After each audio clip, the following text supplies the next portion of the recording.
I'm Mandy Yarkich from Creative Matters, and you're listening to Creative Matters on Air, where I have conversations with new and established artists from around New Zealand. I love to listen to artists' stories and learn about their creative process, and maybe you do too, which is why I've made this podcast, to inspire, inform and educate. I hope you can take away something positive and encouraging from each of these amazing stories to help you on your own creative journey. Hi, and welcome to Creative Matters, episode 31. Thank you so much for joining me. Today I'm talking to Kathryn Wilson. Kathryn Wilson is New Zealand's most successful shoe designer. She created her brand Kathryn Wilson at the age of 23 in 2003 with a dream to make beautiful shoes for cool people and go big, and that she certainly did. Kathryn Wilson is now an internationally renowned footwear brand, a household name in New Zealand, and one of New Zealand's fastest growing fashion brands. Kathryn hosted a New Zealand first exclusive footwear runway show at New Zealand Fashion Week in 2010, and in 2011 she opened her first retail store in the form of a pop-up shoebox that travelled New Zealand, which was later joined by 3 standalone boutiques in Auckland and 1 in Wellington. She has an ever-growing online presence and following through her website, kathrynwilson.com, and through social media.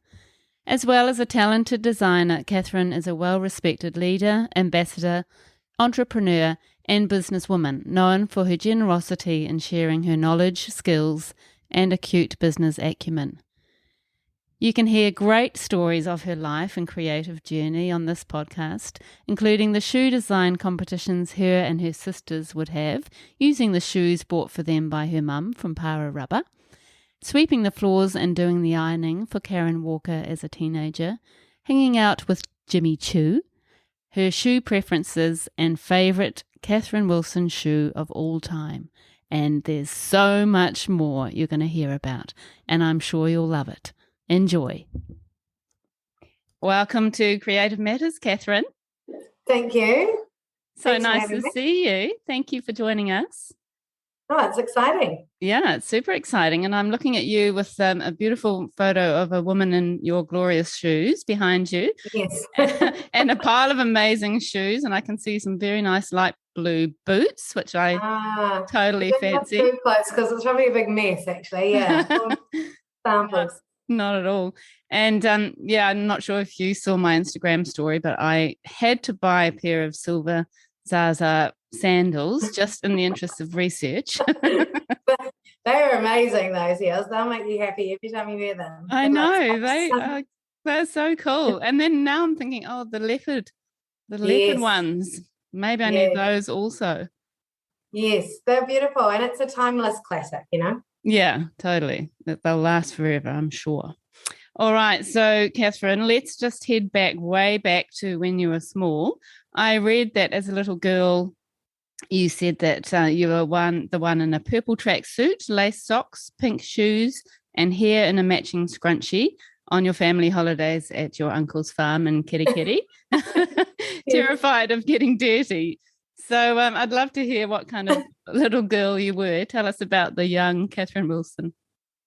Well, that will make my mum laugh because she remembers that also. But I think being the youngest of 3 girls, we did have a dynamic of always, I guess like the My Little Ponies and Barbies, and but we would have these wonderful holidays up north, and I definitely was exposed to my cousins living a very different life to us being the city girls.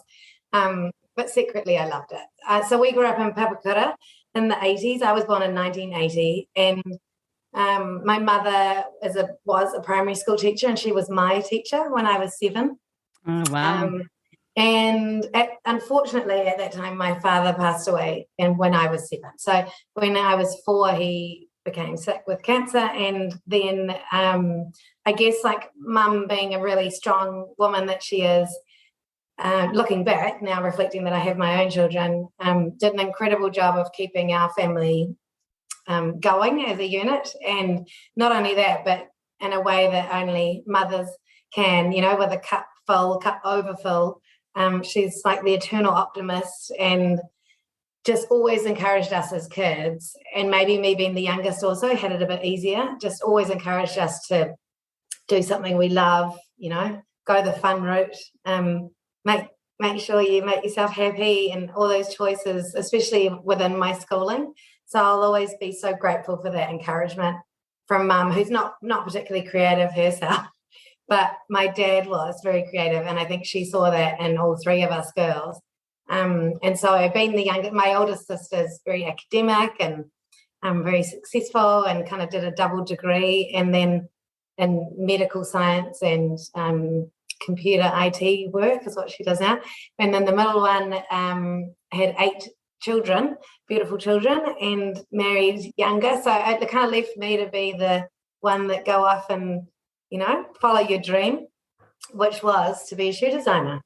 Yeah, lucky you. And I did read that you still have a pair of shoes from your childhood. Is that right? Well, Mum, I remember a pair of shoes that Mum got my special pair, to wear to birthday parties. And I kept them for a long time. Mum has kept my first ever pair of shoes. I don't know, I have them there in our store upstairs, but a little red pair of sandals. Oh, gorgeous. But I'll never forget the pair that she bought me that were for good, like your first good pair. And they were white with the little leather-covered buttons with cutouts on the toe and a point toe. But the best thing about them is they made the same sound as Mum's heels when I walked, because they had a little hard heel on them. So they were my favourite for a long time until I love that. Absolutely couldn't fit them anymore. It's such a memory for so many girls, isn't it? For so many women. Yeah. I remember a pair of white sandals that had a black sole with the same thing with a little bit of a heel, and I felt like I was clonking around feeling pretty cool. And it also had buckles, a bit like yours actually, with the metal sort of rings on top, and I absolutely love them, and they were too big too when I first got them for some reason. That sort of memory. So did you actually love shoes? Were you into shoes as a girl? So we often laugh about, I grew up in Papakura in the 80s. We had para rubber, and obviously Mum was on her own. We couldn't have all the money in the world, and Mum would let us choose a pair of shoes. I think we were allowed 2 pairs each from Para Rubber each season or whatever it was. So we would go in and get Commando M's and Kung Fu's, those canvas upper, $6. I can't remember what they were. But of course, being girls and being sisters and competitive, we would all decorate our shoes as a competition of who could make the coolest pair.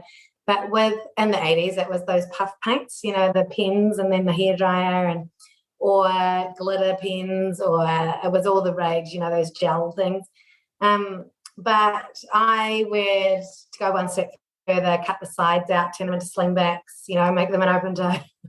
And I don't know. And looking back, was I destined to be a shoe designer? I don't know. I just probably was a creative child.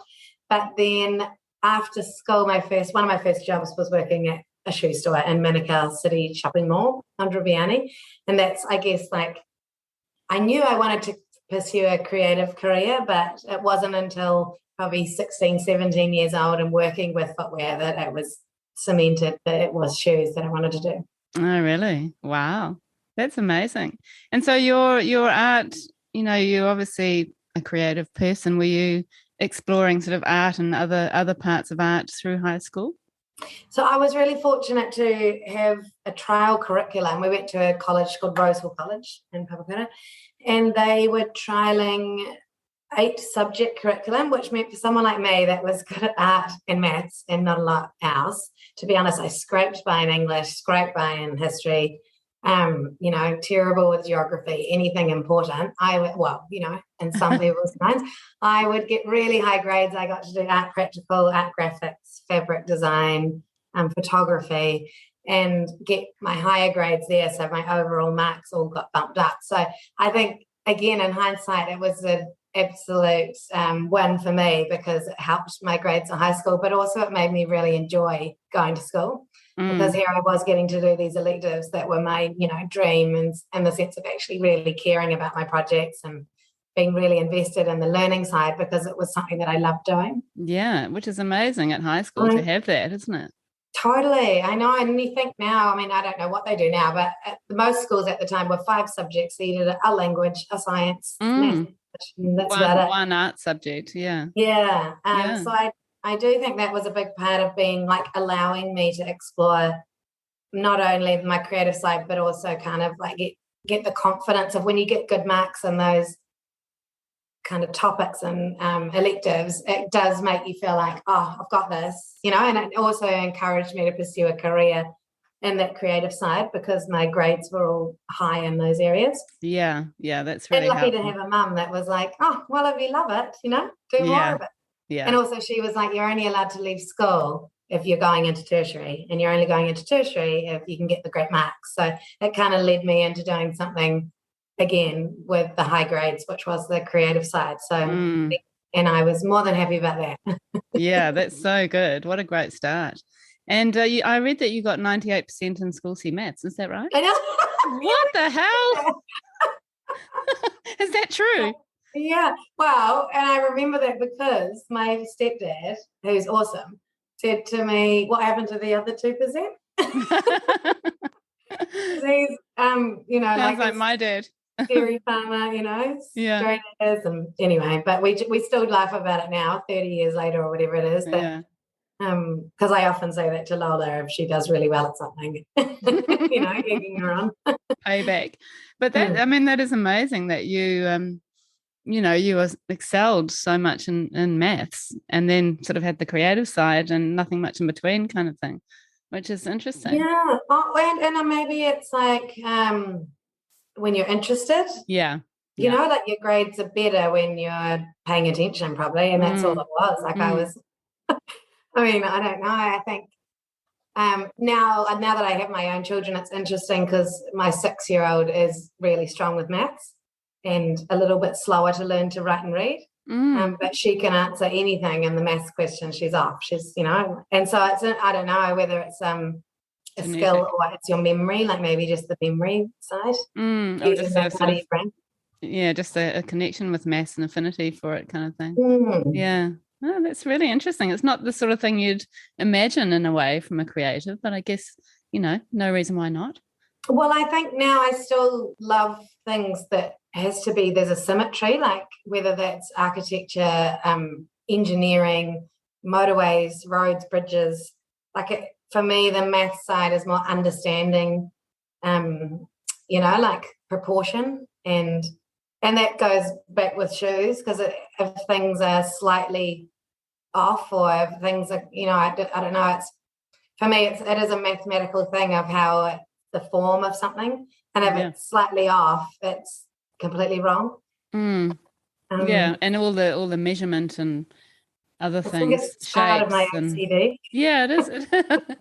It is quite mathematical, though. I guess I'd never really thought of that. Yeah. Well, especially the pattern making side of clothing or any, you know, of shoes. But and interesting, in my Bachelor of Design, the pattern making marks, again, I got 100%.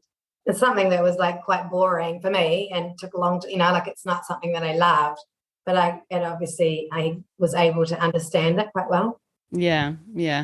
That was the way your mind worked, obviously. Yeah.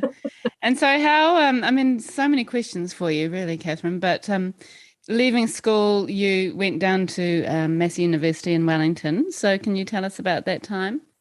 So I actually did a year in Auckland beforehand because I never did bursary. I said to Mum, I don't need bursary because I know I want to be a shoe designer, of course, like a little know-it-all 16-year-old. And Mum said, well, you're not leaving school until you're going into tertiary. You don't have bursary to get into university, so you can't go to, you know, that was the Massey University, was the Wellington Polytech at the time. But I did a year in Auckland doing a certificate in fashion to then allow me to get into the Bachelor of Design program. And at that time, I worked one day a week at Karen Walker. So I would, I just volunteered. When I worked at the shoe shop, Andrea Biani, my manager there, I'll never forget one of those pivotal moments of those people, you know, so many people along my journey, but she was one of them. This woman, Leanne, said to me, well, who do you look up to in your industry and who would be your everything, you know, that you could work for? I said, well, Karen Walker's amazing. She was about 8 or 10 years into her career then. And for me as an 18-year-old to look up to her was, you know, And so she looked up the white pages back in the day and looked up the workroom number, called it and passed me the phone and said, tell her you'll sweep the floors for free, which, of course, I was terrified. But that led to an internship, work experience role that I did once a week on a Monday every week, training from Papakura at 6 a.m. And I would, in this fancy, beautiful building in the Elliott Street, so behind Atrium on Elliott, that kind of big archways and really fancy, beautiful building. And I remember going in thinking everyone was so cool, like really, good looking and really clever. And I was terrified almost for anyone to talk to me because I just, and in that sense of being 18 and nervous and shy, I would just soak everything up. And whether I'd be ironing for 8 hours, I loved it, or literally pricing sale garments in a cupboard, I loved it. And I would just listen and learn. And so while I was doing that 1 day a week, I was studying at AUT, and came out of that with quite high grades. And again, that pattern making exam, I'll never forget the lecturer said, which one of you is Kathryn Wilson? Someone's got 100% in this, and I was like, I'm not sure how I did that, so, but I think it was interesting thing because AUT at that time was quite big groups, and to get into Wellington, to get into Massey was really wow. I'm like, what I think is, and what a lot of people think is the best design school for really renowned for fashion design. And what that kind of made up my mind for me that, okay, I'm already going to live in Wellington and that will be the next journey. And one of my best friends, Michelle, and I packed up her car with everything to the hilt. We've got the funniest photos, kind of leaving home for the first time at 18 to live in another city and begin our next journey studying there. But I loved it. Massey was great. And so that's a 3-year Bachelor of Design. And within my first year, lots of the lecturers realised that I was the girl that loved shoes. And you can't study footwear, unfortunately, still in New Zealand. But even this is in 2000 and there were no options to study footwear. And I think at that same time, around 2000, all of the industry manufacturing here had shifted offshore.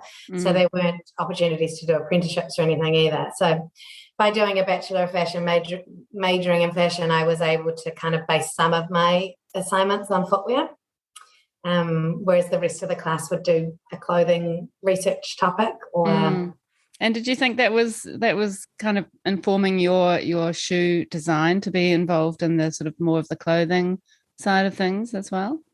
Well, I guess it has to. I mean, in terms of the product design development side, it is similar, isn't it? When you're researching, textiles and colours and trend prediction and things, and packaging and marketing, like it was all relative.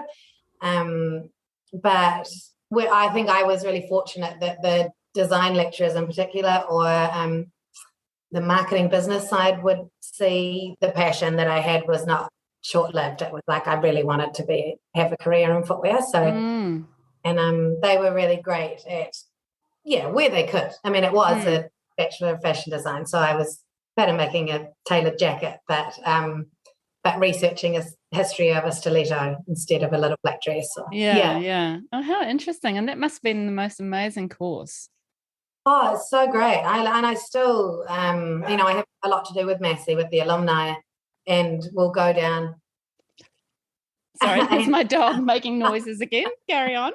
She loves to be a guest on our show. Wow. So I think it is obviously still the best, design school, and the facilities they have there are incredible. But I mean, the group I went through with too were like lifelong friends, and because we would be there. Back in the day, you had swipe access cards 24 hours, so you'd finish your assignment at 4 a.m. and that's just what it was, on the machines and everything. I don't know if they still do that. It's probably health and safety. Yeah, probably.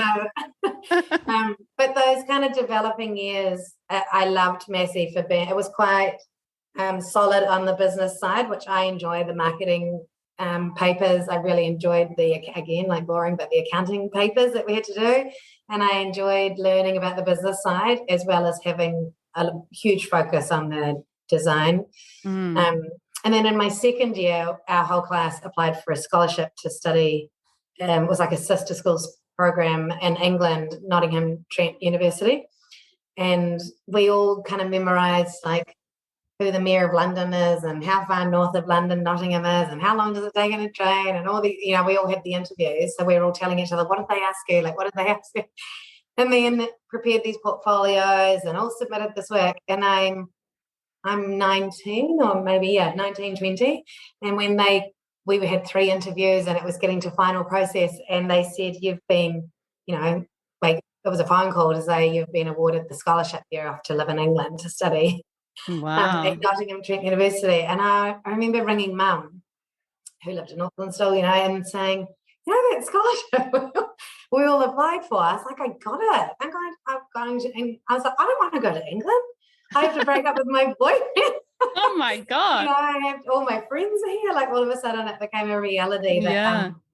because until then, you just think like imagine. But I literally was this girl from Papakura and design theatres over there learning about trend prediction with 3,000 students. And, wow. It was just an incredible, mind-blowing kind of flip your life. And in my lifetime, in my career and also my personal development, a real pivotal time. It would have been. Yeah. What a great opportunity. Yeah. And I think they must still do. It was funded by Worshipful Company of Drapers or something very formal. But so we went to meet Princess Anne and all, it was very formal at the time at New Zealand House in London. But how incredible is that to give a student an opportunity, not only the education piece, but just that life experience. Yeah, totally. That's amazing.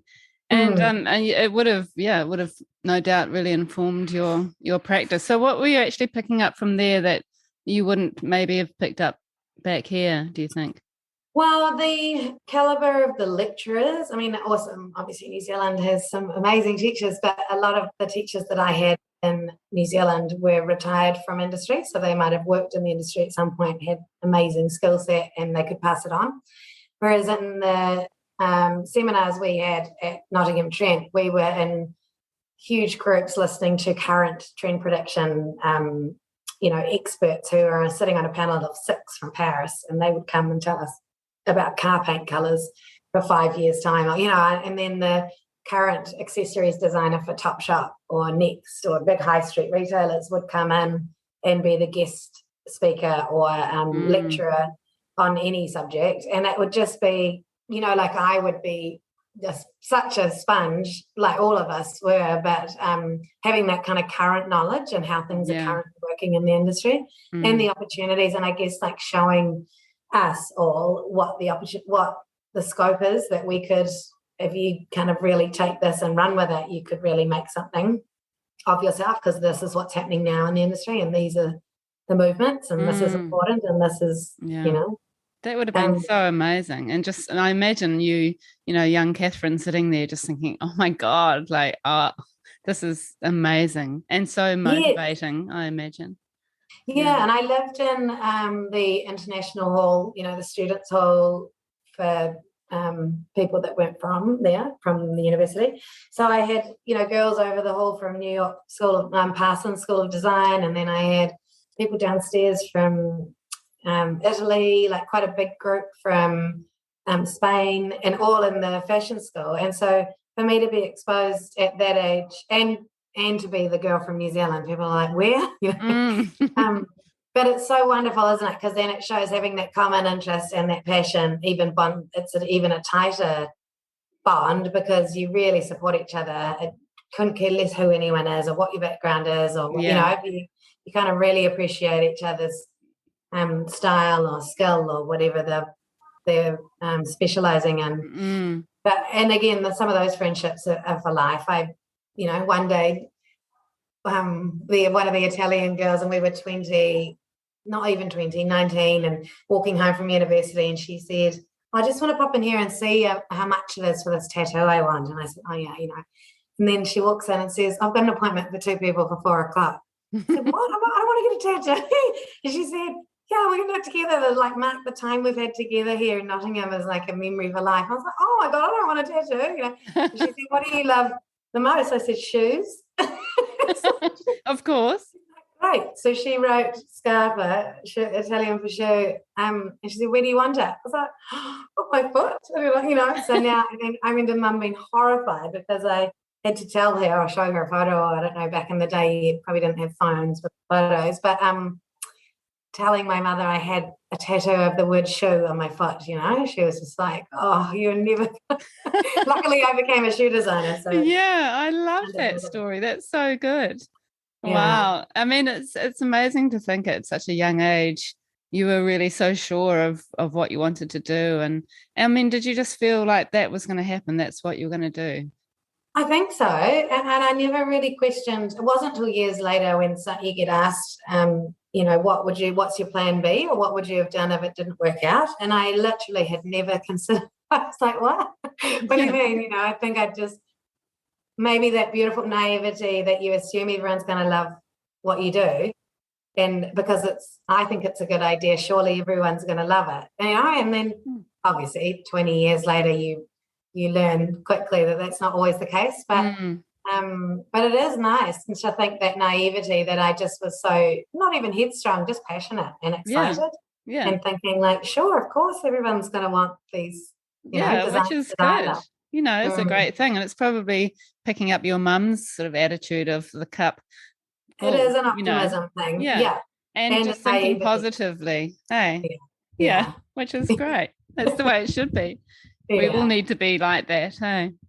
Yeah. So sorry, carry on. No, I was just thinking at some time, at different times of your life, it's probably quite important to be like that, because now when I think in girlfriends, I'm 41 now, but if you sometimes make some big calls around your career later in life, not to say you shouldn't, you absolutely should, but there's a lot more risk assessed at the time because you've probably got a lot more to give up.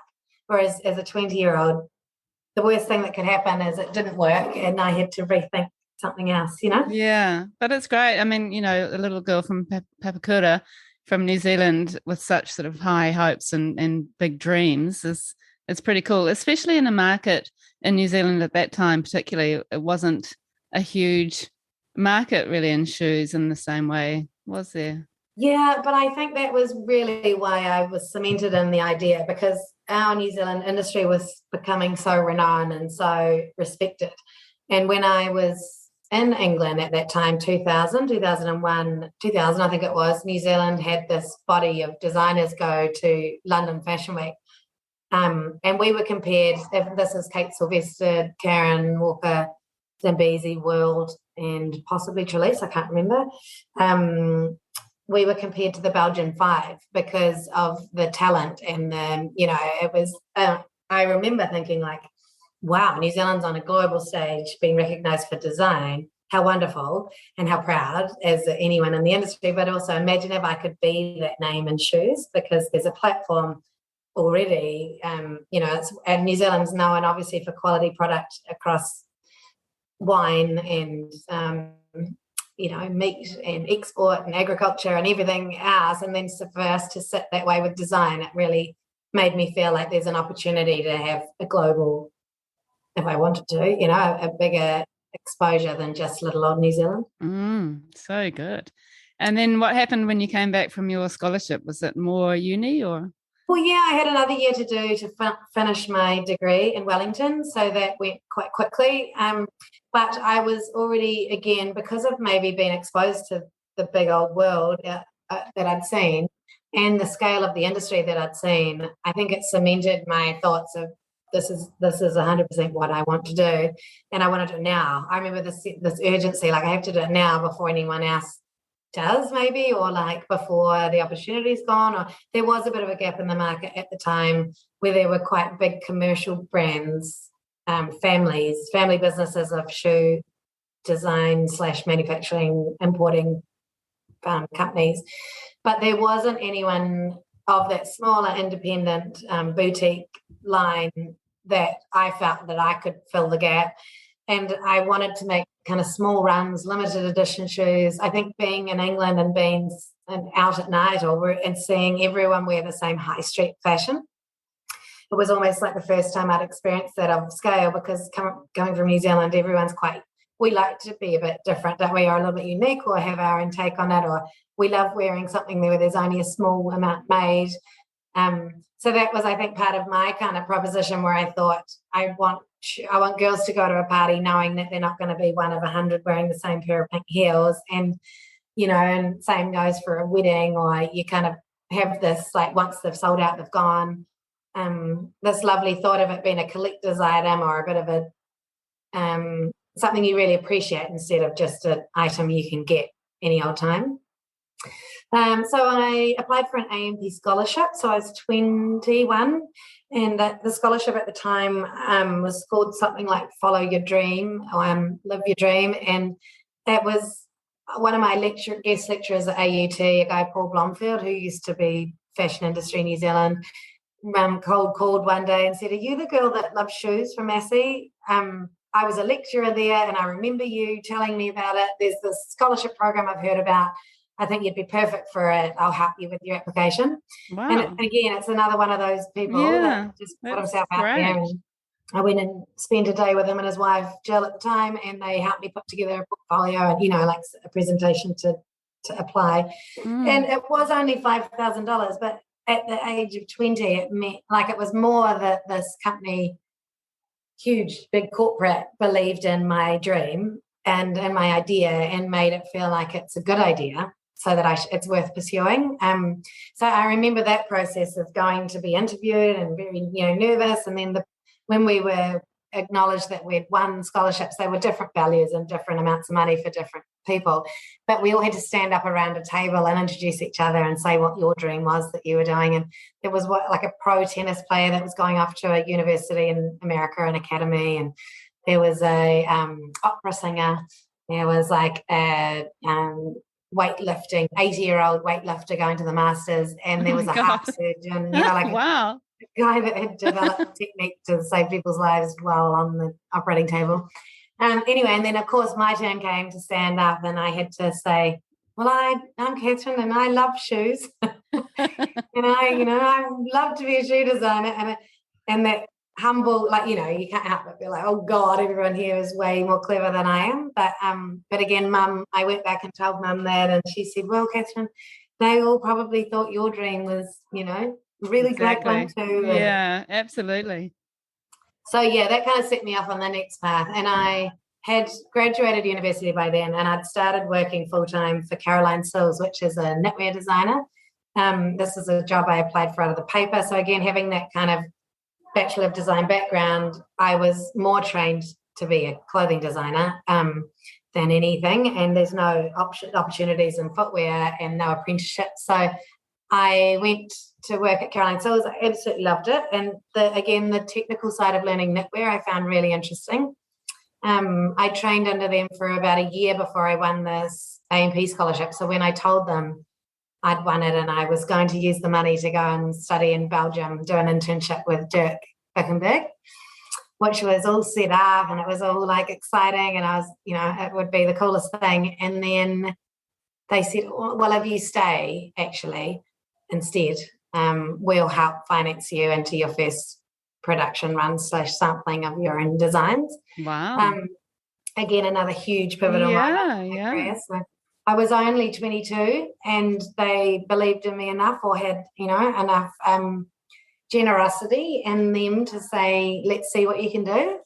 You say you love shoes, let's sample your first designs." And then, so we literally launched the brand at 23 years old by putting together a collection of 7 styles, and I sold them to 7 stores of my favorite. I just reached out to, stores that I loved around the country and said, "Would you view them? Do you want to order them?" And again, like, why wouldn't they? Why wouldn't they want to order them? They'll love my shoes. So good. I love that. So the other thing is, we had a launch party. I still laugh about this. We had this beautiful Anna Bibby Art Gallery in Newmarket. Beautiful launch night, like a gorgeous cocktails, champagne, and I invited everyone in the industry, thinking like they'll all want to come and celebrate me, which they did. So I sat in on a board AGM of a footwear industry board meeting. I was invited to go again from Paul Blomfield. and just sat like a fly on the wall. But at the end of it, they introduced me, and this is like the Wanganui Tannery, giants of industry, and people I absolutely looked up to, the Perillo brothers, Brooke Monks from David Alman, and the family from Marla, Jan Marla and her brothers.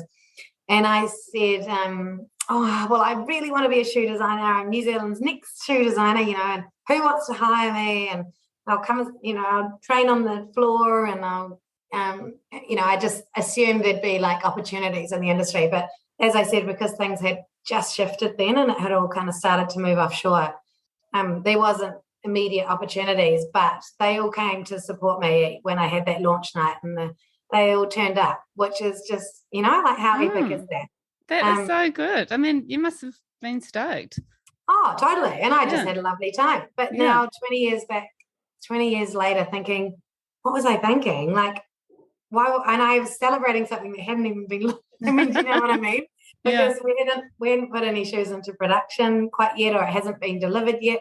But I was so confident, maybe, or naive, that I thought, no, let's launch the brand. And why do you think these big brand people came? I mean, did they already see what you were about and the potential that you had, do you think? No, I mean, possibly, but also maybe just like showing interest, showing support. I mean, now I'd like to think if there was a similar situation, you would give people, the support time. And but I just will never forget how kind that was to, like really kind of, I did work for Andre Biani after school, as I said, and the Perillo brothers owned that, so he probably came along to say, oh, well done, but I just still think that shows the camaraderie of an industry not being competitive to a point where they weren't willing to show interest. It's just wonderful. And now, I mean, luckily it wasn't a one-hit wonder, and it did turn into a brand, and it did kind of substantiate itself after a few years, but also equally, and I just think now we're so careful about what we do in terms of press releases, or like the right timing and the right, and it's just this lovely kind of genuine naivety where you think, let's celebrate. We've got a product. Which is refreshing, isn't it? I mean, it's actually probably a good approach. Yeah. In some ways. It could go wrong, I guess.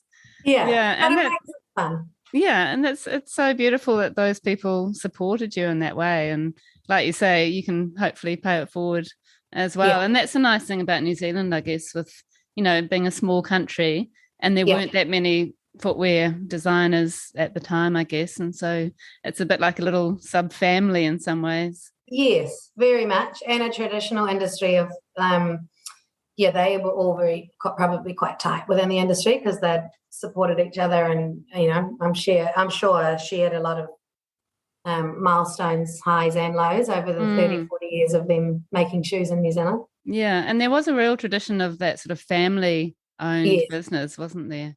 Absolutely, and generational, yeah, which is interesting.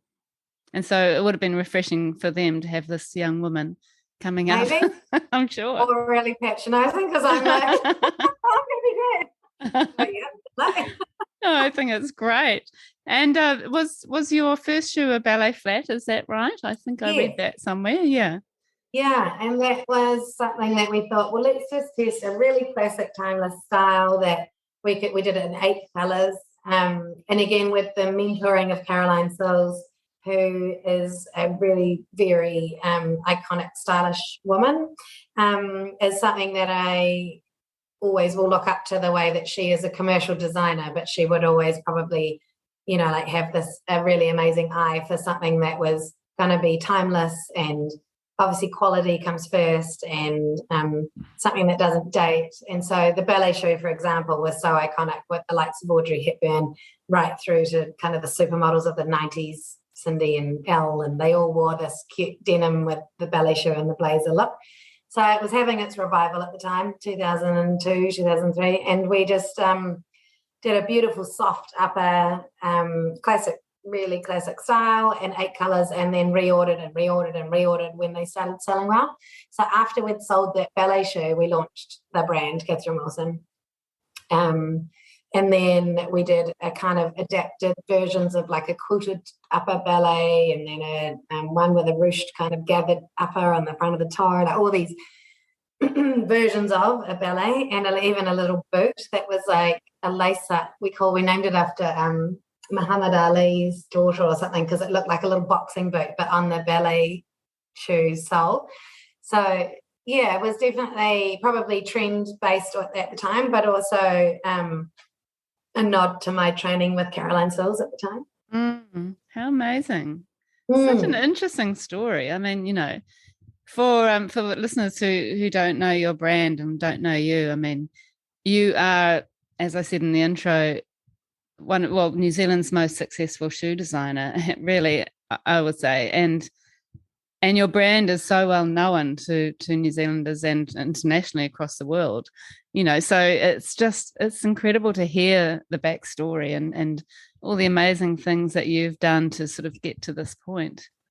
Yeah, thank you. Really interesting. Well, you know, when you're on the journey, though, you never think, well, it's also the milestones that are the fun ones balance out with the learnings that are the really hard ones. So yeah, and always when something really amazing is happening, you're quickly showed it's, you know, like the real life situation when you're having to deal with something the next morning that's you're considering a disaster. Well, there's a lot of other things that can come into your life instead of, you know, it's not just about designing a shoe once you end up with a big brand and business, is it?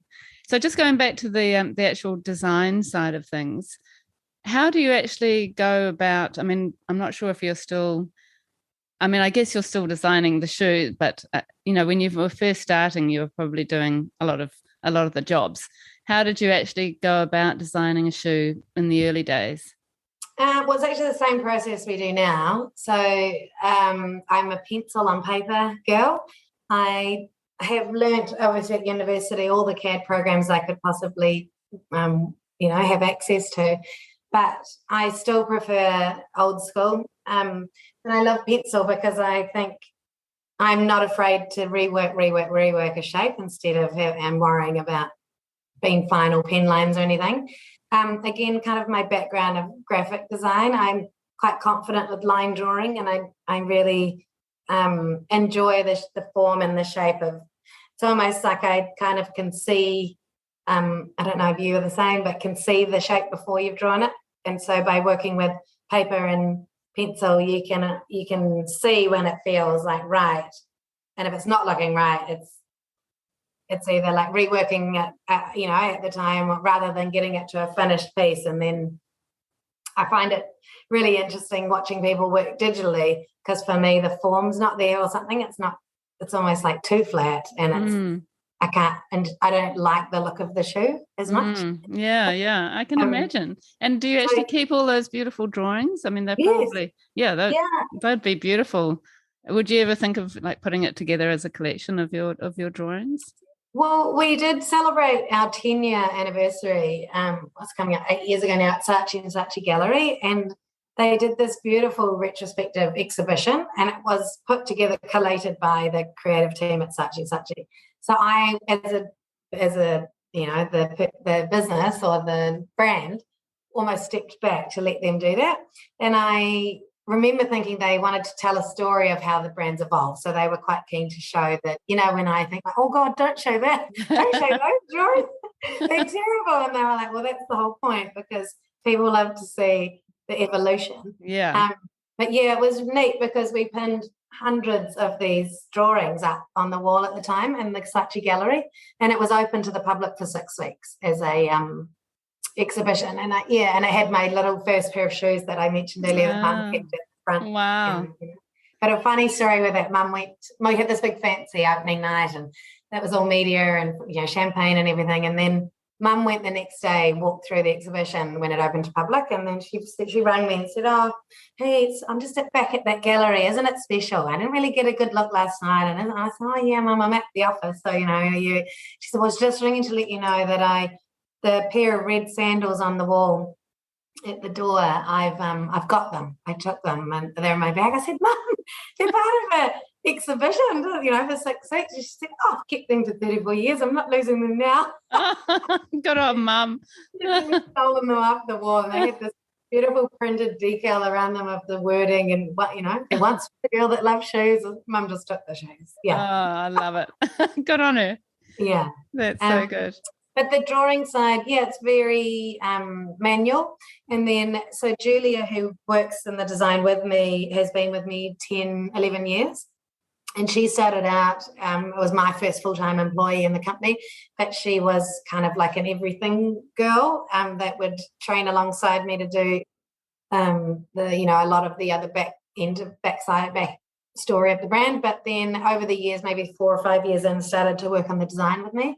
And now we work really closely together on every collection and every product. And she's now my creative director. And we're just training in another girl who's a graduate from university who did an internship with us 2 years ago.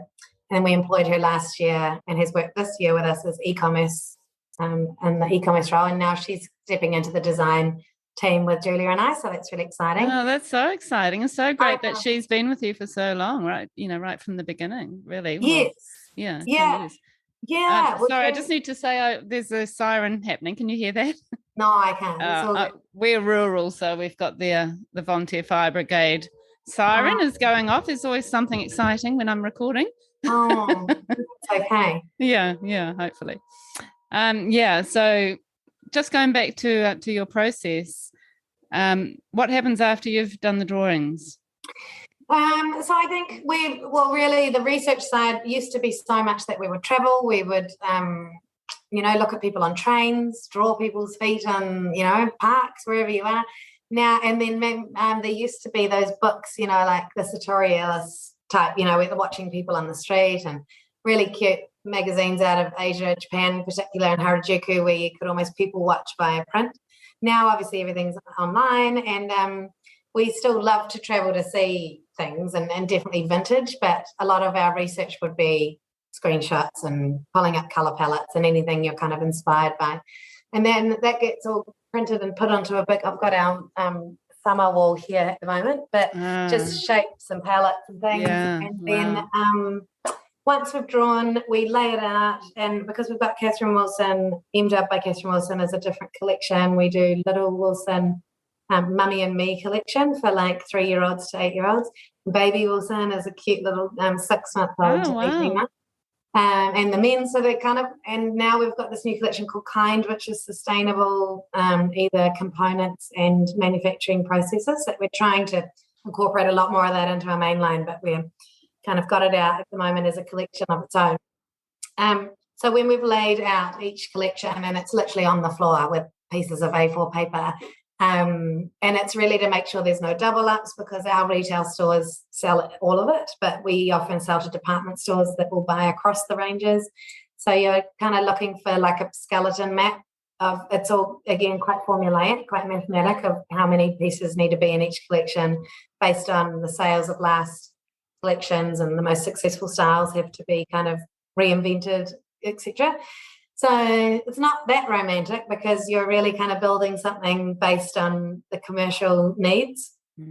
But again, there's always pieces in there that we will fight for, because it's possibly not something that's bread and butter as in super commercial, but it really lifts our spirits, or it'll be something that we personally would love to wear. Sometimes you kind of know, it's not going to sell, but we'll sample it knowing that it'll lift the range and show that we're kind of progressing and take people on a bit of a journey. Whether they buy it or not, they can see that you're leading them somewhere. Yeah, which is great. It's a great philosophy. And I mean, it must be hard for you as a creative in some ways to have this big business and be so sort of busy with your brand. And then, I mean, do the creative ideas just keep coming when you live such a busy life?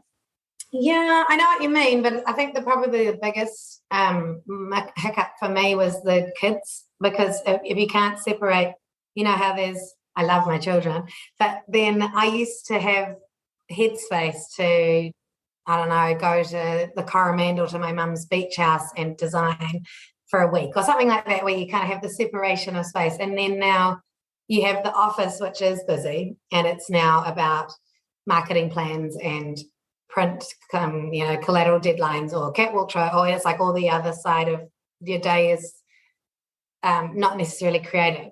And then you go home to a really full, busy, like until they're in bed. And then, of course, when they're in bed, you catch up on other. It's not creative. So there's less headspace for creative time, possibly. Yeah, I totally understand. And that's because I have a 2-year-old and a 6-year-old, so it's just the time. But then I love a shower. Don't you love it? Yeah, absolutely. I just always like 10 minutes to myself where I come up with really simple but great ideas, because I'm like, that's exactly what I need to do. Or good thinking time. Yeah, a quiet car ride where I'll purposely not have a podcast on or sometimes not even music, just so that I can process or download or just like remember what's front of mind. And so for a creative process, sure, it's getting trickier, isn't it? Because you can't kind of set aside creative time, and especially in this like lockdown environment where you're expected to be, there's other pressures of landlords and lawyers and accountants and lots of forecasting and lots of like preparing for what ifs and business, and then you've got 2 weeks to put out like a really commercial collection that's going to, reach targets and budgets and all, because you're always trying to, I guess, like make sure your wholesale, well, for us, we wholesale to over 80 stores. So their livelihood is only as good as our collection. Like we have to give them a really good selling range. Otherwise, they're not making the same margins they need to. It's quite a big responsibility, I guess, in some ways. Yeah, and I guess that builds, because when I used to do something because I loved it, and now you almost have to do a few of those, but you have to do majority of things knowing that you're going to provide a product that they're going to get a result from that enables them to have a successful business as a retailer. That's right. Yeah. Yeah, it's another angle, isn't it, really? And I mean, there must be lots of challenges, to doing what you do and juggling it all, and, sort of figuring out that work life, home life balance and the mum balance with the businesswoman, and, but you're obviously handling that well, and it's about getting people. Yeah, you look good today. That's a good sign. But it's about getting people around you, I guess, who can support you and the work that you're doing. So I think, again, I was fortunate that by the time I had children, I had a business for 15 years almost, and I had the infrastructure here. The team were really capable, and all it took was for me to trust them and let them step up, and they are all amazing. Like it's only shown me that they're actually way more capable than I might have even thought, and then that gives you the comfort to, be less present if you have to be, or obviously at that newborn baby stage, or even being pregnant. I remember our advisory board saying, this, you have to realize this means you're literally not in the office. Like, what does that look like? And then the other side of it has been okay to accept help at home. And I think one of my really good friends said to me from the very beginning, like, just accept it. Don't, the whole thing of the mother's guilt, that if your child's at home and you're in the office using that time because they're sleeping, you feel like you should, you miss a milestone. Like, I'll never forget our nanny taking our 6-month-old on the swings and sending me photos. And I was like, is she ready to go on a swing? Can I go on a swing? Because I think when you're not your first mum, and you can't help but feel like you're missing out because they're learning to crawl. But then actually you have to draw a line, like, be okay with that help is enabling you to have both, so don't torture yourself, because when you are home, be 100% if you can. If you can be as present as you can be and be there for them, and then when you are at work the same, they deserve it. They deserve my 100% attention here. And so I had to just really use them. But I remember Karen Walker saying to me too, when she had Valentina, she's never been so focused. She was just like, you just learn the time you have, whether it's an hour or 20 minutes, is going to be the most used time that you've ever had, because you have to. Yeah, and that can be a good thing too, I guess. Makes you more disciplined. Yeah, absolutely. Yeah. Especially with design, I'm the world's best procrastinator when it comes to design deadlines and things. So when you know that you've got a tight turnaround, regardless of the project, you make it happen. Yeah. Deadlines can be good. Yes. Yeah, absolutely. And I know that I think I read somewhere that every New Year's you make a resolution to say no more often. How are you going with that one? I know, well, friends would laugh at that because I'm just here, and my husband, it drives him crazy because yeah, sure, like, let's do it. Come over, come to ours. And I mean it because it really fills my cup. Like, I love being around people that kind of lift me and make, for me, girlfriends is really important. And whether that's a walk or yoga or a dinner party or, I think I really need, it does make me feel like I can do this if I have a balance of, doesn't even need to be anyone doing anything exciting or amazing around me. I just really love the camaraderie of those friendships. And then obviously, becoming a mum, I think it was more around saying no so that I could be there a lot more and be a lot more present and enjoy what we've built, because the old rushing woman syndrome, like, you can't help but you're kind of always on a treadmill to get to the next thing, or whether it's the next deadline or the next season. But you forget to stop and enjoy where you're at. And Mum's always said that to me, like, never wish a day away, even in those tricky newborn weeks or months. Because they say it goes fast. I felt like, oh my God, these days are so long. Like, everything's like dragging out. The days feel like 48 hours. But now, as soon as the baby's about 6 months old, you're like, wow, that went quick. Yeah. And the same thing with just life. Like, I've been married 8-9 years, and it's funny how I think, like, 41 starting, you can see how things are starting to go quite fast, in the sense of just enjoy it. Yeah, totally. We bought a beach house when we first got married, and it's a 70s Coromandel house in Pawanui that's close to Mum's. But again, we kind of made this commitment to say no more so that we can get in the car, take our own little family, and just go and have simple time together. Yeah. So important. And actually getting away helps you to do that, doesn't it?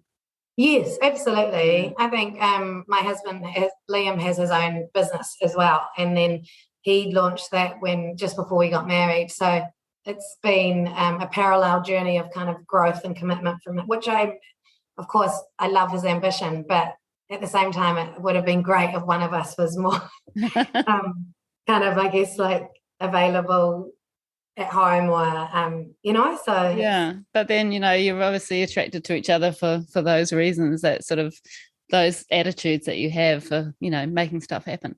Yeah, sure. You don't want to be married to a couch potato, eh? Yeah.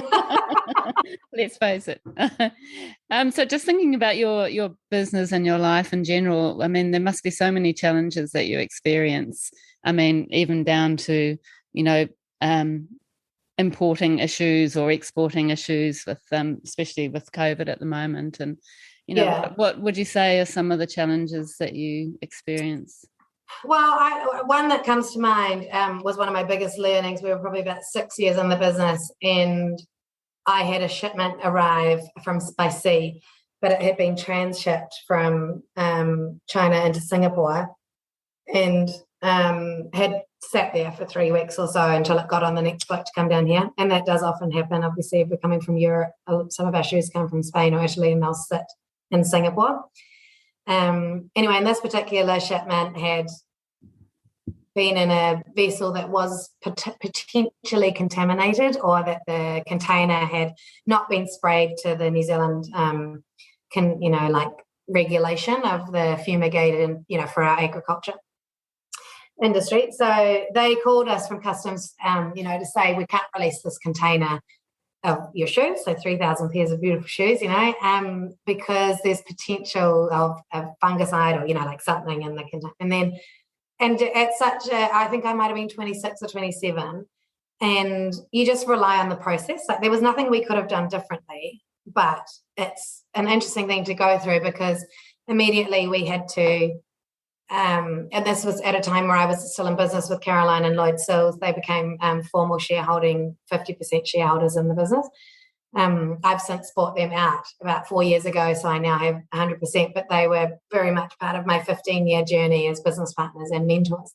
So with this happening, I remember sitting on the floor of the warehouse and literally crying, because they were like my babies, and they have to destroy them.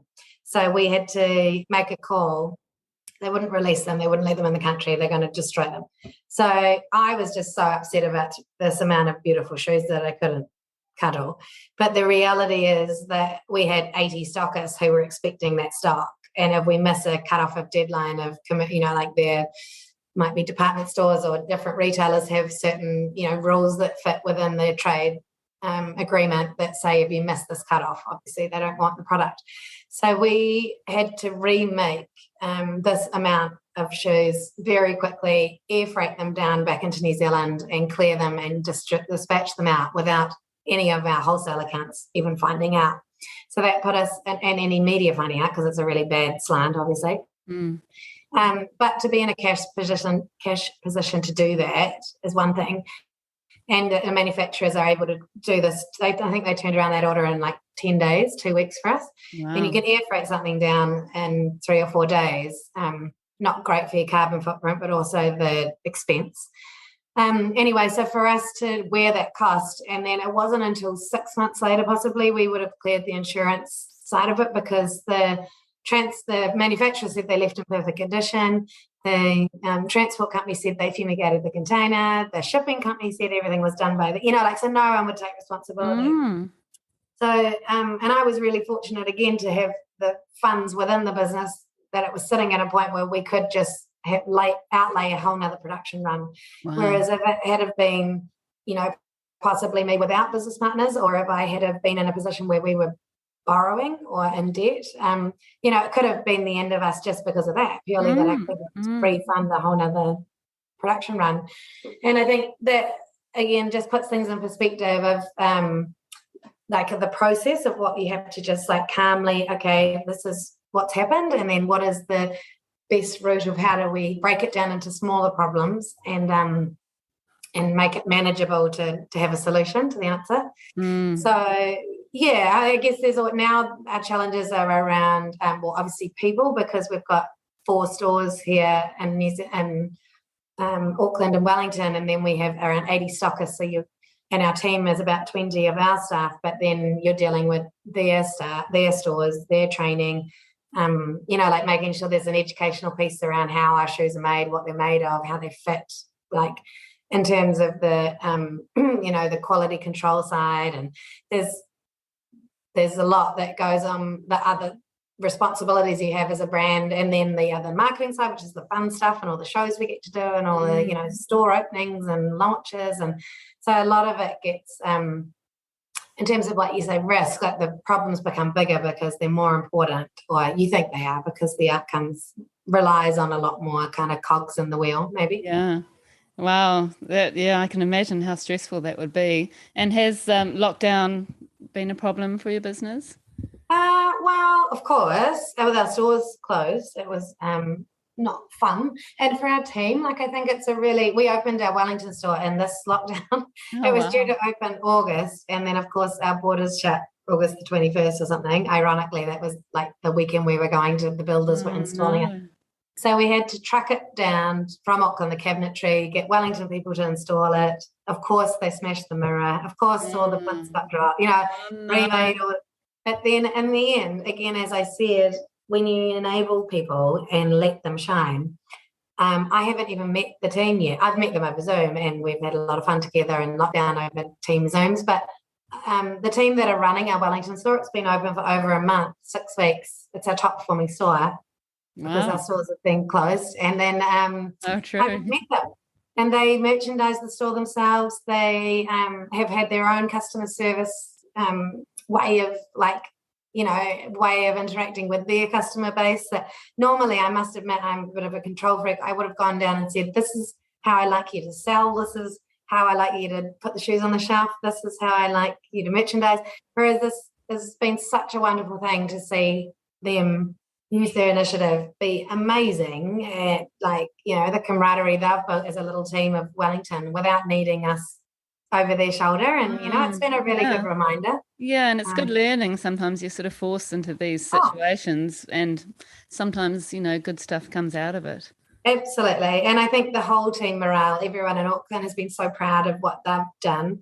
So they're proud of their own little team, but everyone in Auckland has really been excited from it as well. Yeah, that's great. So that's good. So yeah, lockdown has been tough, and it's been tough for lots of reasons, for retail industry, but also our online sales have been incredible, and our kind of loyal customer base have really supported us through it. So again, we're just trying to, take the learnings from it as something that we wouldn't have had otherwise. And hopefully we won't have any more lockdowns. I know. Fingers crossed. We're all a bit over it here in Auckland. And we all want to wear something nice and colourful, heels and good news. That's why I bought my silver heels. And I'm just thinking, yay, I can't wait to actually wear them. Find wear them around the house. To go to. Yeah, exactly. I think I will. I was actually hoping I could have them on for this interview, but they haven't arrived yet. I think they're coming very soon. They're in transit at the moment as we speak. All right, so I guess we better finish off, Kathryn. I think that you and I could talk for a long time. There's so much I would love to ask you, with your interesting life and amazing creative journey. But we'll start to wrap it up. I'd just like to ask a couple of questions, and then I thought we could do some quick, fun shoe questions for you. So firstly, what advice would you have for someone dreaming of starting their own creative business or fashion line? Well, firstly, just do it. I didn't have a business plan. This is terrible advice, but I didn't have a business plan for about 10 years. I did a Ice House owner-manager program, literally 9 years in the business, and that was the first time they literally said to me, you are screaming out for some governance, like who's telling you what not to do? Because, and it was really, I think that's refreshing again to just be reminded you don't always have to follow a rule book or do things as they should be done, because if it's a good idea, just go for it and roll it out now. And again, choose a job you love and you never work a day in your life. It's very true. Like, make sure it's making you happy. When I judged a student competition in Malaysia, and Jimmy Choo was the patron of this foundation. And so when I was told I got to go and stay at New Zealand House, and it was all very fancy. And I remember saying to our New Zealand consulate, like, do you think I'll actually meet him? Will he actually be there? Do you think? And yes, Kathryn, that's why you're here.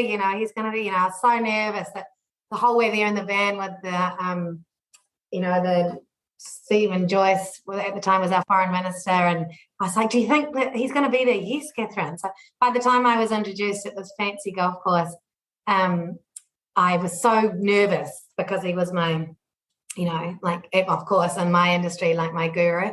And he said, this is Kathryn Wilson. This is New Zealand's best shoe designer. And he said, oh, yes, I've seen your website. Congratulations, Kathryn. Very nice. And I was so stunned that he was even speaking, let alone in my presence, that I was so nervous. I said, I had a dream last night that when I met you, I fell over in front of you. And and then I instantly thought, oh my God, all these words were bubbling out of my mouth. And I thought, what a dork, what a flower.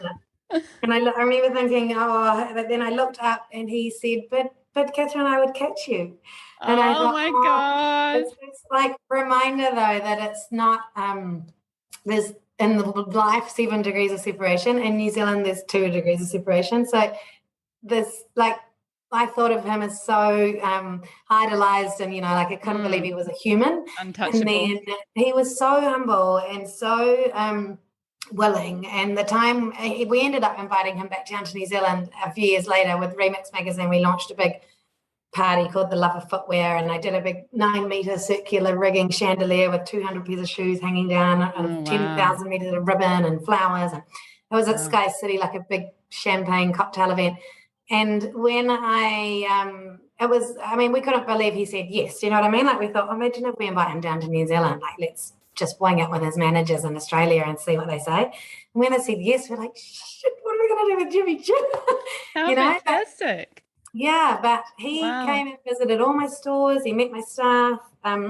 We took him fishing on a boat. He's a vegan Buddhist, so not ideal. But we went a day out on the Waitemata Harbour with Sky City. And anyway, but it was this most wonderful thing of realising he's very human and very the love of shoes, like he started at 11 years old making shoes for his mum or something, and his dad was a blacksmith or trained, and so it's almost like it came from the love of, and then his story is really interesting again because of selling the brand at an early stage and commercializing a product. But I think my learnings in that is like just as a young or a big dream, or like I think in New Zealand you actually have 2 degrees of separation. Someone will know someone that can help you, and even though you think of it as this, like me back in the day in Karen Walker in that workroom, and I was scared to talk to anyone or scared to put my hand up, but actually they would have been very approachable. They were all very lovely people. And I think you think things are harder at the time, or maybe earlier in your career, you think things are scarier, but actually everyone is probably willing to help. And if they can't help you, they'll put you onto someone that can. So again, just don't be afraid to ask for help, or don't be afraid to put yourself out there. And, sometimes you feel like a bit of a dork, or be the one that asks the questions and move on, and just being proactive in that way. And I mean, your story is the perfect inspiration, I think, for people starting out, that you did do that and you were prepared to, do the sweeping and ironing and, just getting out there and you were very brave to do that, really, I think. And you must think that looking back in a way. Yeah, or again, I was scared and I was nervous, and I was like, I used to not enjoy it. Do you know what I mean? Like I would be so scared about going in that I just wish the day would be over. But that after a few times, you actually, everything becomes comfortable. So I understand that feeling of it is overwhelming. It doesn't matter if you're young or different career choice at a different age. It is overwhelming because if you're putting yourself out there creatively, you're potentially not everyone will like what you do, but I don't know, you just have to kind of get past that and then surround yourself with people that either make you happy, inspire you, or are willing to come on the journey with you and celebrate you. Like celebrating is really important and make it fun. Great advice. Keep it light. I love it. So I'm very excited to ask you these fun shoe questions. Boot or sandal? Now that I'm a mom, sandal. But I must admit, I kind of prefer winter fashion because you can be more dressed, Yeah, I love boots myself. Boots and scarves and that snuggy stuff. Nice, yeah. Puts the outfit together. Yeah. Loafer or slide? Loafer. I love, I'm quite drawn to menswear. I often think that men's fashion dictates a lot of the trends, especially with footwear. They almost start with men's and then they're showing through in women's. So that men's traditional Oxford brogue, loafers, and maybe that's part of me studying in Nottingham, where they were very, famous for the list of brogues and things. So, I love menswear. Yeah, I love a good brogue. Trainer or stiletto? Oh, again, I was very stiletto for a long time, but I'm very much a trainer again. That's motherhood, isn't it, for you? I have a 2-year-old, so I'm running. Practicalities, But I'm sure the stilettos still come out now and then. So what I like to do is I have a shoe wall that holds 80 pairs at home, and I'm 39, as is Beyonce. Beyonce's same size shoes. A lot of my girlfriends and my mum and my sister are 39, so I'll rotate a lot of my shoes, and I love nothing more than to gift them. But often I will keep one of the things that are, the idea that you can have a shoe for 20 years is wonderful. And I still have a lot of my kind of stiletto shapes, which are never going to date. They're always timeless designs, and something that lasts forever. Yeah, how amazing. So cool. And to have that selection. Do you actually always wear your own shoes, or do you buy other shoes? I do. I love shoes, and when we're overseas, normally I would be tempted to shop, obviously, with beautiful shoes, but I find if I wear a pair that's someone else's, it's quickly assumed that they're mine, and then people will say, when are they coming out? Well, these aren't mine. They're like, what? Why? But they're like, that's my favorite shoe you've ever made. Oops. Me too. Slip on or buckled? Again, slip on because of mum life. At the moment, I'm wearing a gladiator sandal with buckles, lots of buckles, but that's because my kids had left home by the time I got dressed. So. High or low? High. If you're gonna go, you go high. Bright or subtle? Bright. I knew the answer to that one already. Yeah. Shiny or matte? Oh, usually matte, actually. Yeah. Textured or smooth? Textured. Pattern or plain? Pattern. I'm quite happy to wear a pattern. I think a pattern is something seasonal and like as an accent as well to pattern. Interesting. That's why I'm starting to think maybe I should have got those leopard shoes instead of the silver. Well, that's timeless. They're never going to date. Look at what you're wearing. It's beautiful. Glitter? Glitter. With in a small capacity as an accent. Good answer. Sensible or flamboyant? Flamboyant. And your favourite Kathryn Wilson shoe ever? Oh, we did once a shoe actually for Ronald McDonald House Charities and covered it entirely in diamonds. And it was auctioned off. It was with a collaboration with Orsini Jewelers in Parnell. And I remember asking her what the likelihood is. Like, is it like a thing? Could you do it? Like, what is it, And when she said yes, again, it's like, what's the worst that could happen? You ask, right? So we did this, we asked 25 artists to collaborate using my shoe as the subject. And these were just people that I looked up to, artists from around New Zealand, sculptors, painters, photographers. She was the jeweler that covered one of my shoes entirely in stones. So it was mostly cubic zirconia, but with 19 carats of diamonds. And the reserve price that night was $500,000, and it sold for that. So wow. I'm sure the diamonds didn't stay on the shoe for long. They're probably on the buyer's fingers. But it was a really special thing to do. And the event was at the Northern Club and really fancy. And we kind of didn't know if it was going to even sell or, but all the art was beautiful. We hung out in this beautiful gallery form. And we raised over $40,000 that night for Ronald McDonald House. But the diamond shoe had to get transported in a bank vault with this big armor guard van and have two big, huge guys standing. Oh my gosh! The whole night, and it wasn't until after that whole event that we realised and read in media and the Italian Vogue that it was the most expensive shoe that had ever been made. Really? So it would have been literally $1 million pair of shoes, but we only did one. Gosh, wow. And so much cooler than Damien Hirst's skull. So much cooler.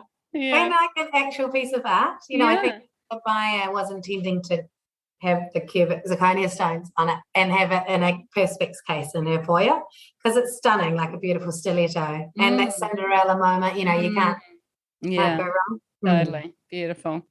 Oh, well, on that lovely note of the diamond shoe, I must let you go. I know you're a very busy woman. So thank you, Kathryn, so much for agreeing to be on the podcast. I know that probably that was one of the things that you might have said no about, but you were very generous to give your time to Creative Matters and to me. So thank you very much. I really appreciate it. And it's been so lovely to meet you.